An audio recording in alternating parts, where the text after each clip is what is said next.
There are many aspects of American culture that keep Americans poor. In America, Asian Americans are seen as the model minority. Even though Asian Americans have only been in America for a relatively short amount of time, we are the poster child for minority success. Why is that?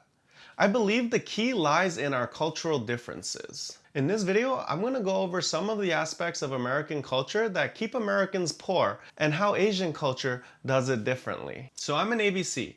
If you haven't heard of that term before, it stands for American-born Chinese. I was born here in the States, but my parents are actually from China, China, China, China, China, China, China, China, China. You take China. China. China. I love them. China. Being Chinese American, I've grown up with both Chinese culture and American culture. Growing up, this was a struggle because I felt different from all my peers. But growing up with both cultures has allowed me to evaluate different things about each culture. There are certain things about American culture that I like and dislike, and there are certain things about Chinese culture that I like and dislike. Now, I hope I don't get too much hate for this because I'm not saying one culture is better than the other culture, but I'm just pointing out certain things about American culture that I feel keep Americans poor. The number one biggest thing I feel is the emphasis on independence. Why do Americans have this idea that when somebody becomes 18 and they become an adult, they're ready to fend for themselves? They're ready to move out and be on their own. That makes no sense to my Chinese side.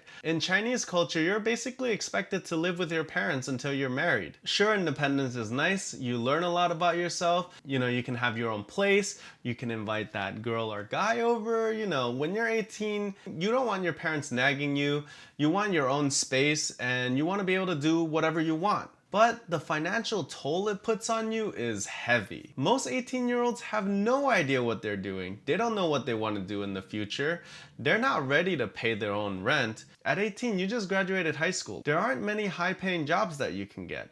I feel at that age is the defining moments of your life. You basically choose to either start working or going to college. If you're going to college and you have to worry about paying your own rent, all you can do is take massive amounts of student loans. So since you have this financial burden now, a lot of people set themselves behind in terms of investing or going to school to get a degree to make more money in the future. Even if you just have to rent a room for $500 a month, that's $500 you could have invested if you lived at home. You can stick with your family cell phone plan.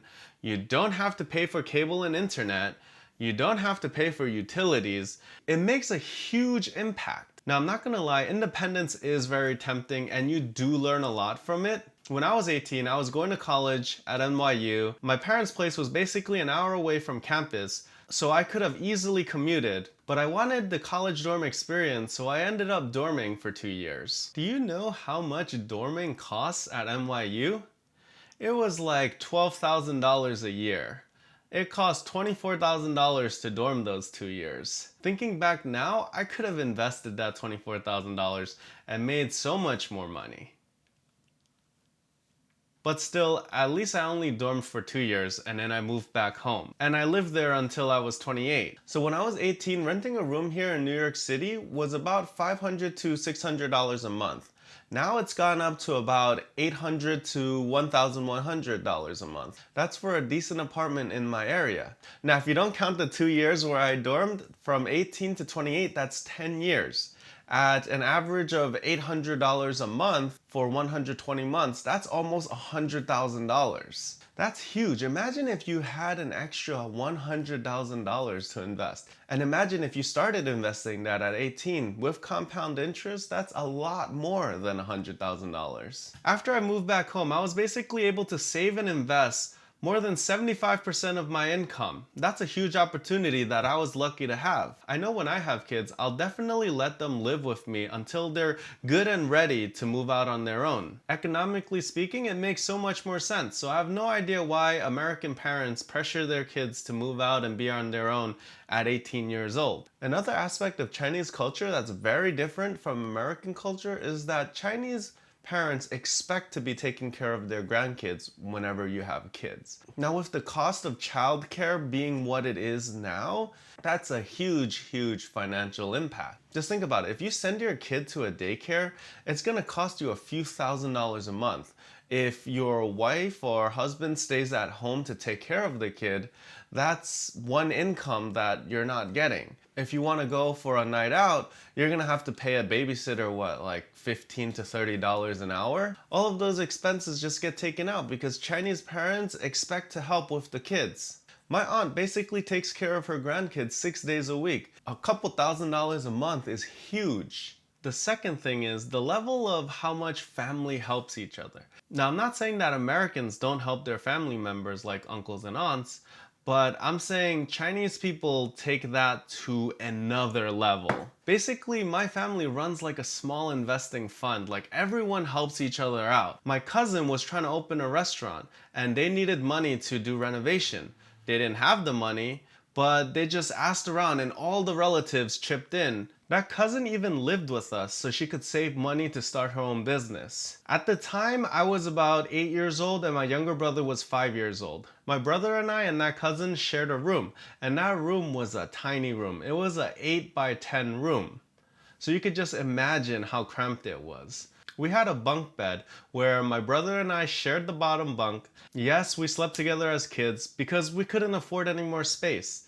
And my cousin took the top bunk. Now that cousin owns several houses and runs 3 restaurants. She's doing so well for herself. When one of my uncles was buying a house and he needed help with the down payment, that cousin was one of the people who helped them out. This sort of tight-knit family support system played a huge role in all of our successes. On the other hand, I know some of my friends who won't even lend $200 to their brothers because they're afraid their brothers won't pay them back. The third thing is the belief that money is evil. In American society, people vilify billionaires. They think if you have too much money, it corrupts you and you just become way too greedy, and then your family distances themselves and you die miserable and alone. Or that belief of the rich billionaire that's sucking the American society dry and just making everyone homeless, stealing all of their money. Money just doesn't have a good rep in American society. On the other hand, in Chinese society, money is embraced.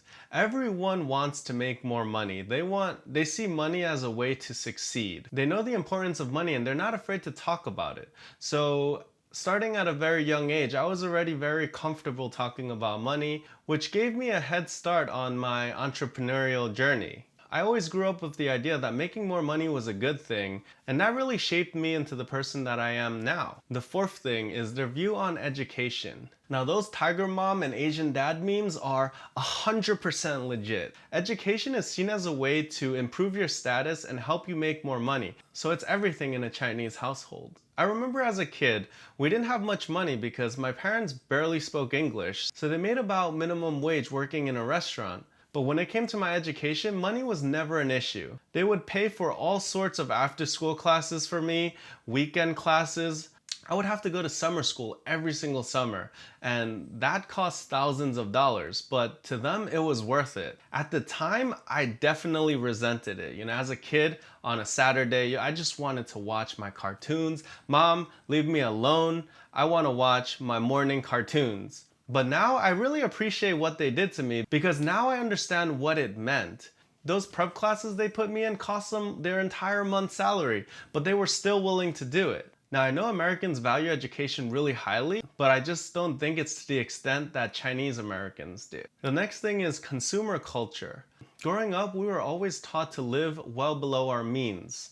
Like, we never used credit cards to buy things that we could never afford, but that's a rampant issue in America. Growing up poor, I knew I was poor. I only had 3 sets of clothing. Like I was pretty much wearing the same thing every single day. But we never just swiped the card to buy extra clothes because that was something that we couldn't afford at the time. Now, to some of you, you might be thinking, wow, that's unacceptable. 3 sets of clothes? Looking back now, those were pretty sad times, but you learn from experiences like that. So anyway, I hope these cultural differences have opened your eyes on certain parts of American culture that you maybe never even thought about. Even though I consider myself American now, when I have kids, I'm definitely gonna treat them how my parents treated me and just provide them as much support as possible. Definitely don't kick them out at 18 years old, so they're ready and have as much of a chance at success as possible. Anyway, that's it from me. If you've enjoyed this video, please hit the like button, and if you want to see more videos from me, please hit the subscribe button. Thank you so much.